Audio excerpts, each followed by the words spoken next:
I was wondering if you might share an entertaining story you told me when we talked before. You were talking about the importance of competence, and you shared this story that eventually led to a T-shirt that you got for Christmas that said, "I know what I'm doing." Would you mind sharing that story? Because I think it's hilarious.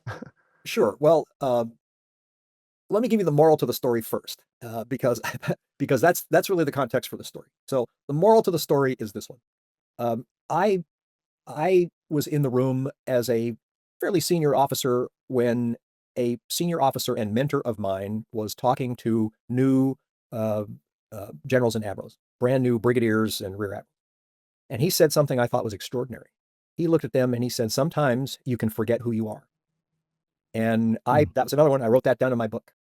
Sometimes you can forget who you are. And his point was, no matter where you are as a leader, you have to stay grounded in who you are. That's the moral to the story here. You got to stay grounded.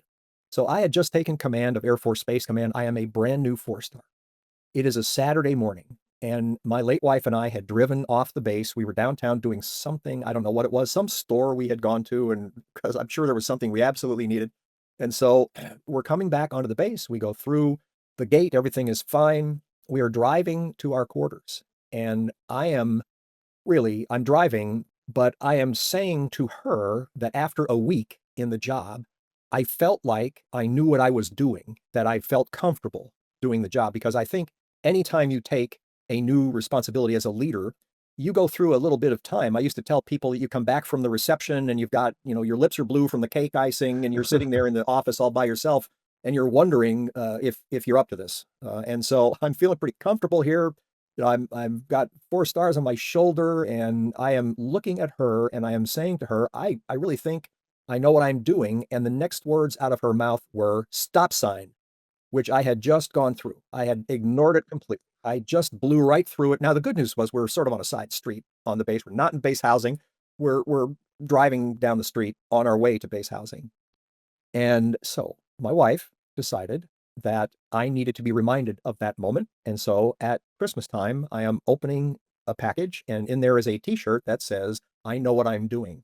And I still have that t-shirt. I wear it, as a matter of fact. And it's a good reminder for me that you got to be humble and you have to Yeah. stay grounded. And I think that's, by the way, one of the most powerful things that I took from leaders over the years was some sense of being a bit humble about what they're doing as well. And I think that's really important, particularly the more stars or the more titles you get. It doesn't matter whether they are stars or titles or whether they are degrees or what it is. As you rise in the leadership ranks, I think you need some humility associated with all of that as well. And people see that. People can see that all of you is not tied up with what you're wearing on your shoulder or what it Mhm. says on your diploma. And I think that's critically important as well.